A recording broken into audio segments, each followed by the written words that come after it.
Fridge मध्ये उकडलेले बटाटे आहेत, काकडी आहे, ब्रेड आहे, टमाटर आहे. मणी सर,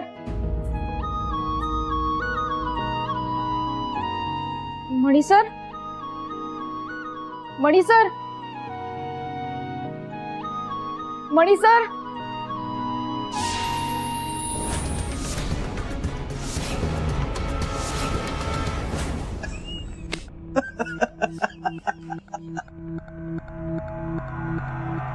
मानकामी आपण विसरलोच.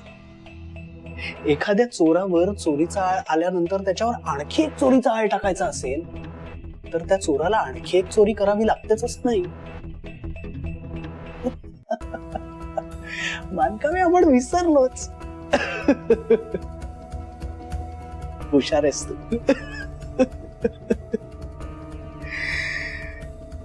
बिचारे युवा प्रदेशाध्यक्ष.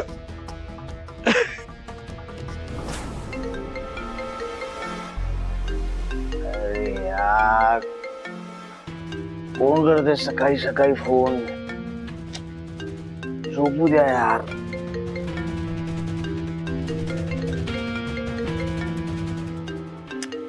मानकामी,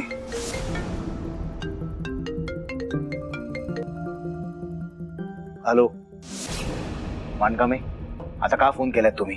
तुम्ही मागितले होते तेवढे पैसे दिलेत ना मी तुम्हाला. हे बघा, तुम्ही मला शब्द दिला होता, त्यापुढे तुम्ही मला फोन करणार नाही. इथून पुढे आपला एकमेकांची काहीच संबंध नाहीये. ठेवा फोन. सर्व गुण संपन्न युवा प्रदेशाध्यक्ष, जरा दमाने घ्या. अहो, मी तुम्हाला ब्लॅकमेल करायला फोन केलेलाच नाहीये.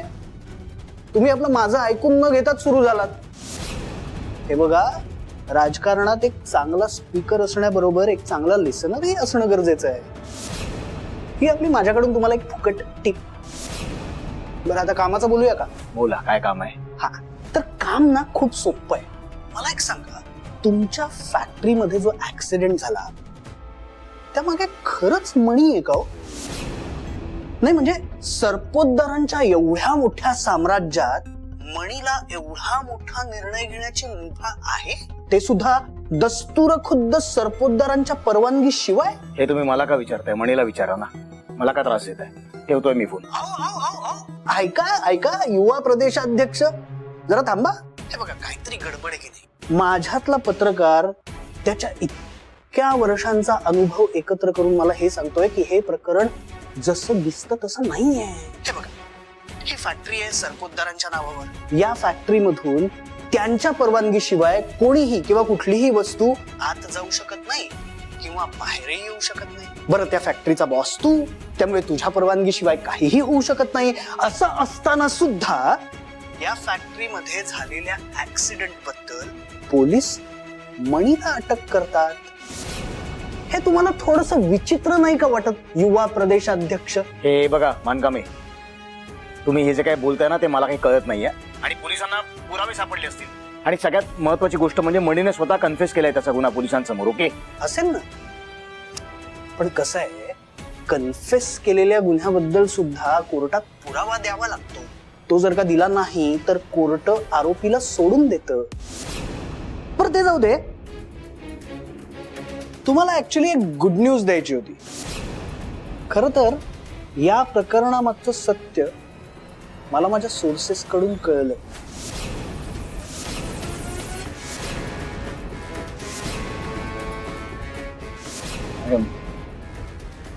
मानकामीला कळलंय खरा गुन्हेगार कोण आहे ते.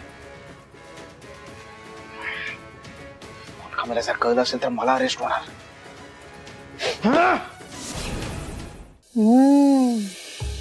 यम्मी, का स्मेल आहे.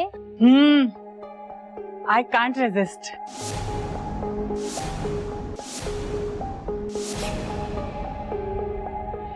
स्वानंदी, तिकडे का उभी आहेस?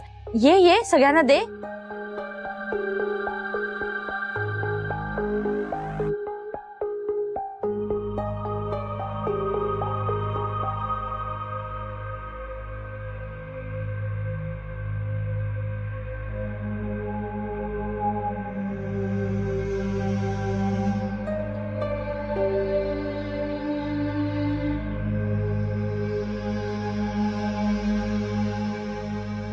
वाह, कटलेट्स, यम.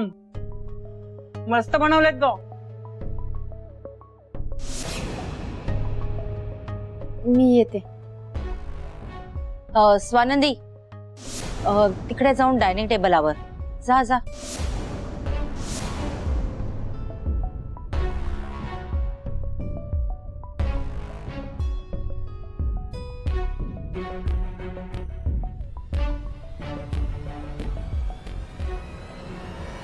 अजून लागलं तर सांगा हा, भरपूर बनवलंय. हा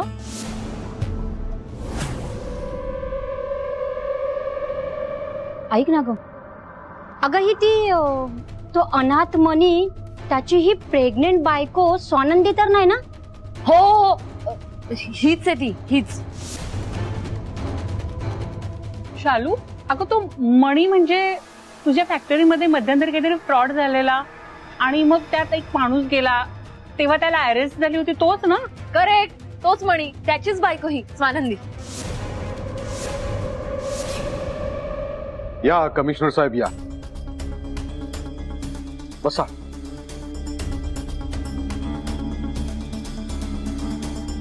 काय झालं साहेब, इतक्या तातडीने मला बोलावलं? खाली मीडिया जमा झालाय आणि त्याने मला आत येताना बघितलंय. कमिशनर साहेब काळजी करू नका, मी ते बघेन. तुम्हाला मी आधी सांगितलं होतं की माझ्या फॅक्टरीमधली जी केस आहे ना त्याची तपासणी मी करेन, मी पुरावे गोळा करेन आणि त्या संदर्भातलं माझं काम सध्या सुरू आहे. मग तुम्ही पोलिसांना का पाठवलं? का तुमचे पोलीस माझ्या फॅक्टरीमध्ये तपासणी करतायत? हो, ह्याच्यामुळे लोकांचा माझ्यावरचा संशय वाढेल ना. कळतंय ना तुम्हाला? कळतंय ना, सगळं पोलिसांना कळत असतं. पोलिसांना कळल्याशिवाय काहीच होऊ शकत नाही आणि आम्ही तुम्हाला कोऑपरेट करायला तयार आहोत, पण आमच्यावरही सिस्टीमचा प्रेशर आहेच की. मणी आज इतके दिवस आत आहे, पण त्याच्या विरोधात आम्हाला एकही पुरावा सापडलेला नाही. उद्या मला कोर्ट विचारणा करेल की कोणताही पुरावा नसताना आम्ही मणीला अटक कशी केली.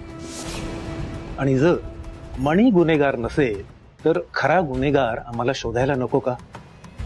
ही सिच्युएशन खूप क्रिटिकल आहे आणि आमच्यावर मीडिया आणि पब्लिकचं प्रेशर आहे आणि म्हणूनच तुमच्या फॅक्टरीवर आमची झडती चालू आहे. तर प्लीज प्लीज आम्हाला समजून घ्या आणि कोऑपरेट करा. तुमच्यावरचं प्रेशर मी समजतो आणि म्हणूनच तुमच्याशी थेट बोलण्यासाठी तुम्हाला इथे बोलवलंय मी.